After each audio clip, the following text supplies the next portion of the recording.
ಉತ್ತರ ಕರ್ನಾಟಕ ನ್ಯೂಸ್. ಇದು ಕನ್ನಡದ ಉಸಿರು.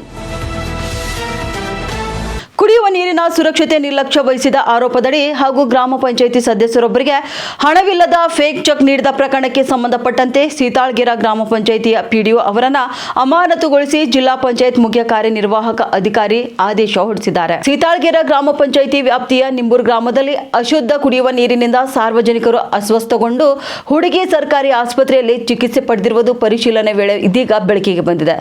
ಗ್ರಾಮದ ಬೋರ್ವೆಲ್ ಕೇಸಿಂಗ್ ಸುಮಾರು 30 ವರ್ಷ ಹಳೆಯದಾಗಿದ್ದು ಮಿನಿ ವಾಟರ್ ಟ್ಯಾಂಕ್ ಸ್ವಚ್ಛಗೊಳಿಸಿರುವ ದಾಖಲೆಯೂ ಕೂಡ ಇಲ್ಲದಿರುವುದು ಕಂಡುಬಂದಿದೆ ಎಂದು ಆರೋಪ ಮಾಡಲಾಗಿದೆ. ಇದರ ಜೊತೆಗೆ ಗ್ರಾಮ ಪಂಚಾಯಿತಿ ಸದಸ್ಯ ಸೋಮಣ್ಣ ಅವರಿಗೆ ಗೌರವ ಧನದ ಚೆಕ್ ನೀಡಲಾಗಿತ್ತು. ಆದರೆ ಚೆಕ್ ಬ್ಯಾಂಕಿಗೆ ಸಲ್ಲಿಸಿದಾಗ ಪಂಚಾಯಿತಿ ಖಾತೆಯಲ್ಲಿ ಹಣ ಇಲ್ಲದಿರುವುದು ಗೊತ್ತಾಗಿದ್ದು ಹಣವಿಲ್ಲದಂತ ಚೆಕ್ ನೀಡಿರುವ ಆರೋಪ ಕೇಳಿಬಂದಿತು. ಬಳಿಕ ಬ್ಯಾಂಕ್ ಖಾತೆಗೆ ಹಣ ಜಮಾ ಮಾಡಲಾಗಿದ್ರೂ ಕೂಡ ಇಂತಹ ಪ್ರಕರಣಗಳು ಮರುಕಳಿಸದಂತೆ ಪಿಡಿಒ ಅವರಿಗೆ ಸೂಚನೆ ಕೂಡ ನೀಡಲಾಗಿತ್ತು. ಆದಾಗ್ಯೂ ಪದೇ ಪದೇ ಆಡಳಿತಾತ್ಮಕ ಲೋಪಗಳು ಮತ್ತು ನಿರ್ಲಕ್ಷ್ಯಗಳು ಕಂಡುಬಂದ ಹಿನ್ನೆಲೆಯಲ್ಲಿ ಅಮಾನತು ಕ್ರಮ ಕೈಗೊಳ್ಳಲಾಗಿದೆ ಎಂದು ಆದೇಶದಲ್ಲಿ ಉಲ್ಲೇಖಿಸಲಾಗಿದೆ.